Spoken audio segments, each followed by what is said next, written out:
कुलधरा का नाम तो आपने सुना ही होगा। भारत का सबसे रहस्यमयी गांव, जहां पर भूतिया कहानी पढ़ पढ़ कर हम बड़े हुए हैं और जिस गांव के अंदर जाने से आज भी लोगों को डर लगता है। एक ऐसे गांव के बारे में हम आपको बताने वाले, जहां आज भी आत्माओं को महसूस किया जाता है।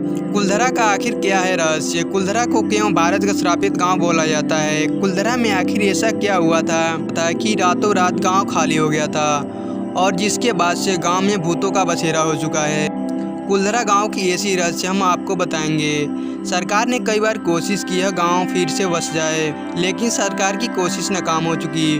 कहते हैं कि कुलधरा गांव एक ऐसा गांव है कि इस गांव में रहने वाले लोग पूरी तरह से बर्बाद हो जाते हैं। आज भी कोई समृद्ध इंसान यहाँ रहने लग जाए तो वह बर्बाद हो जाता है। तो आइए हम आज जानते हैं कुलधरा गाँव के बारे में कुछ ऐसे ही रहस्य। कुलधरा गांव जैसलमेर से कुछ 18 किलोमीटर की दूरी पर स्थित है। यह एक छोटा सा गांव है, लेकिन इस रहस्यमयी गांव के बारे में भारत का बच्चा बच्चा जानता है। इस गांव में रात्रि के समय इंसानों का जाना बिल्कुल मना है। यहाँ पर एक सरकारी बोर्ड भी लगा हुआ है, जिसके ऊपर साफ साफ लिखा हुआ है कि सूरज ढलने के बाद इस गाँव में इंसानों का रुकना पूरी तरह से वर्जित है। कहते हैं कि साल 1291 से 98 से 91 के आसपास पालीवाल ब्राह्मण इस गांव में रहते थे। पालीवाल ब्राह्मणों के 600 घर इस गांव में थे। कुलधरा के आसपास 84 और भी गांव थे, जहां पर पालीवाल ब्राह्मण ही रहते थे। कुलधरा के पालीवाल ब्राह्मण काफ़ी मेहनती थे। वैज्ञानिक तौर पर भी ये लोग काफ़ी अधिक बुद्धिशाली थे। कुलधरा के गांव के मकान आज भी इस तरीके से बने हुए कि यह गांव गर्मियों में भी अंदर से ठंडे रहते हैं। साथ ही कुछ इस तरीके की सुरंग भी बनी हुई मिलती है, जो कि पाकिस्तान और अफगानिस्तान तक जाती है, ऐसा बताया जाता है। लेकिन अब यह सभी बंद कर दी गई है।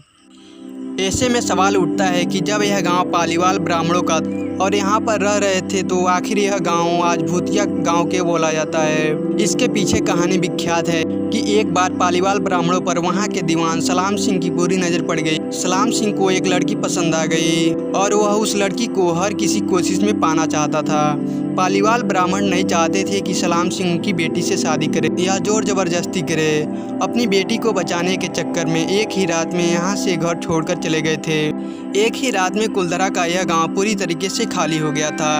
जाते जाते पालीवाल इस गांव को कभी ना बसने का श्राप देकर गए थे और यही कारण है कि यह श्राप आज तक चलता हुआ नजर आ रहा है। बोला जाता है कि कुलधरा के गांव में रात में रुकना इंसानों के लिए खतरे से खाली नहीं होता।